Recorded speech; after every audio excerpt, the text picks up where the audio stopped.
Hello everyone and welcome back to the Shipyards. I'm Commander Exorcist. Welcome to episode 19 of the After Action Report, my weekly show where I go over the news and happenings in the Space Engineers universe.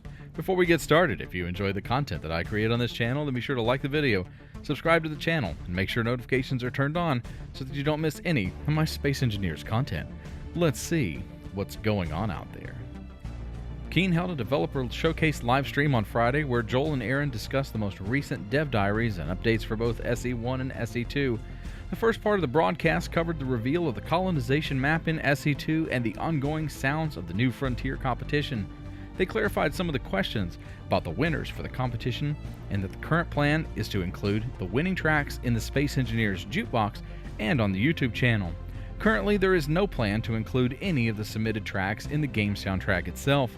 Additionally, they addressed an influx of AI-generated music and affirmed that Keen accepts AI-generated tracks for the competition and that they will be carefully scrutinized during the evaluation process.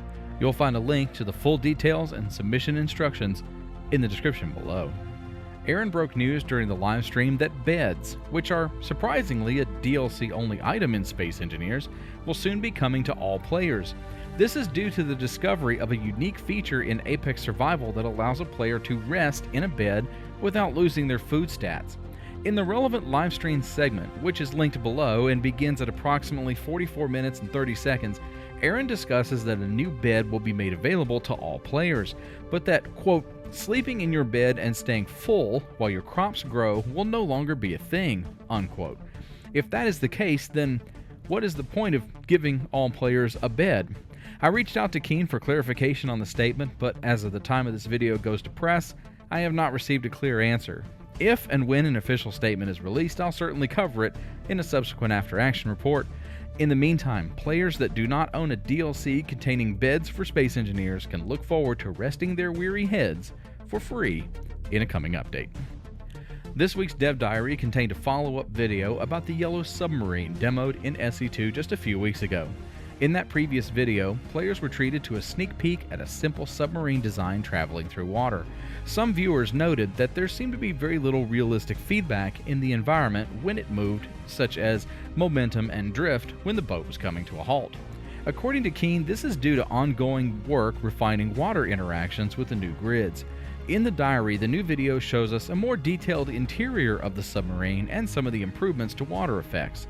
A few of the interactions between the water and the grid are pretty rough, but show immense improvement over some of the previews shown earlier this year.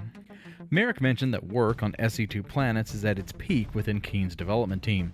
While we still do not have an official release date for VS2 Planets and Survival, Keen has repeatedly stated that their intention is to get this update into players' hands by the end of the year. With only a few months left in 2025, work is furiously moving along to get the foundations of SE2 Survival into the public release. In this week's Dev Diary, Merrick shared some beautiful images of different planetary biomes in SE2, along with a photo of a lake with a surrounding cliff. To demonstrate the increased size of the planets and attention to detail being poured into the surfaces, one of the images shows an engineer, barely visible due to his size, standing on the edge of the water.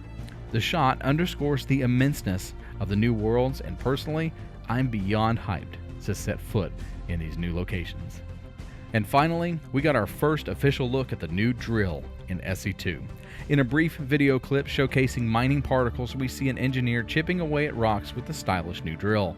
Although it is uncertain if this is the final design for the tool, it is essentially a smaller version of the mining drill provided to us in the small mining ships at the SE2 Concord station. With the reveal of the new drill, I believe that this is the last of the personal tools to be shown for the new game. Now we wait to get it into our hands.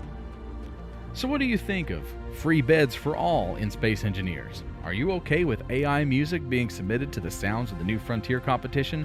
And what do you think about the prospect of building underwater vehicles and bases in SE2? Let me know in the comments below, and I'll be back next week with more Space Engineers. Till then, I'm Commander Exorcist. Take care, fly safe, and I will see you out there.